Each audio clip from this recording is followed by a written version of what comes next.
السلام علیکم. په انګلیش کې به له تاسو نه حتما دا سوال شوی وي چې څو بجې دي او تاسو ته به د هغه ځواب په انګلیش کې نه وي زده. خو ملګرو د دې ویډیو کتل نه وروسته به انشاءالله ستاسو دغه ټول مشکل به حل شي، ځکه چې په یوه ډېره اسان طریقې سره به زه تاسو ته د وخت ښودل درښیم. او ملګرو دغه شی تاسو ته ډېر په کار درځي، صحیح دی؟ نو حتما یې درسره زده کړئ او ویډیو تر اخره پورې وګورئ ملګرو، او داسې نور ویډیوګانو لپاره زموږ چینل سره حتما سبسکرایب کړئ. نو ملګرو ویډیو شروع کړئ.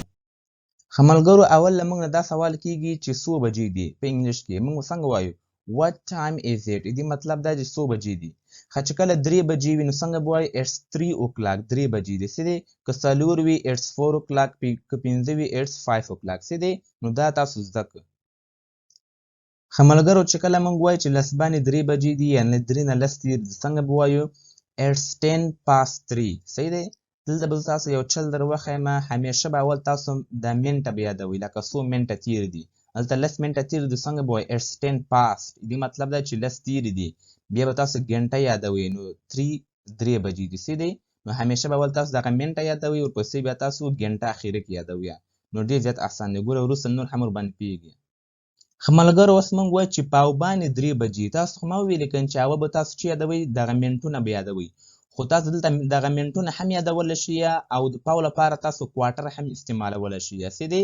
نو تاسو لنډ ویلی شئ چې it's quarter past 3، مطلب پاو باندې 3 بجې دي. که چېرې تاسو دغه منټونه یادوئ بیا تاسو ویلی شئ چې it's 15 past 3، مطلب 15 باندې 3 بجې، څه دی؟ خو تاسو باید کوشش وکړئ چې استعمال کړئ د پاو لپاره باید تاسو کوارټر استعمال کړئ. ښه دلته ملګرو ګورئ شل باندې 3 بجې دي، لکه تاسو څنګه ما وویله چې اول به دغه منټه به یادوئ، منټونه. it's 20 past 3، it's 20 past 3 مطلب شل باندې 3 بجې دي.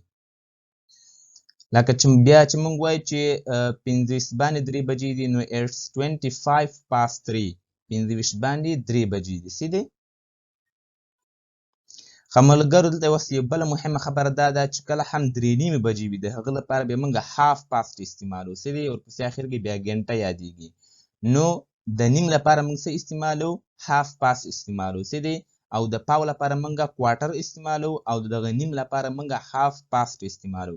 لکه موږ وایو 3 بجې دي it's half past 3، لکه که موږ وایو 4 بجې دي څنګه به وایو it's half past 4، صحیح د اخري ګنټه یادېږي. دغه دوه مهم بیا تاسو په یاد ولرئ. 3 مهمې خبرې وي، څه دی؟ یو د کوارټر لپاره مطلب د پاو لپاره کوارټر استعمالو او د نیم لپاره هاف استعمالو، او چې کله منټونه وي هغه منټونه بیا موږ یادو دلته، څه دی؟ ښه ملګرو وګورئ، اوس موږ داسې نه وایو که نه چې له 3 نه 15 تېرې دي. موږ به څنګه وایو 25 3 بجې دي. څنګه به وایو 25 3 بجې؟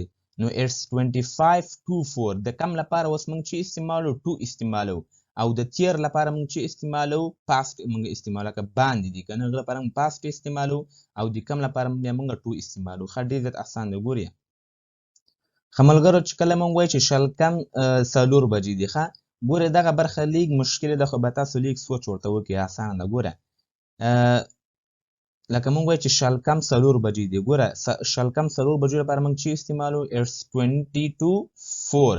اول چې یادو ګوره شل یادو، ښه نو شل کم لپاره اول موږ چې استعمالو it's 22. دې مطلب دا شو چې شل کم ورپسې بیا چې استعمالو دغه ګنټه استعمالو 4، نو it's 24 مطلب شل کم 4 بجې دي. پوه شوې؟ لکه موږ وایو چې پاو کم 4 بجې دي، څنګه به وایو it's quarter to 4.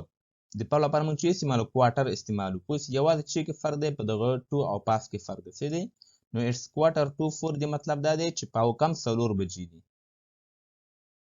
ښه لس کم 4 بجې څنګه به وایو it's 10 to 4. it's 10 to مطلب لس کم 4 4 بجې دي، لس کم 4 بجې دي. ښه چې کله موږ وایو 15 کم 4 بجې دي څنګه به وایو it's 5 to 4.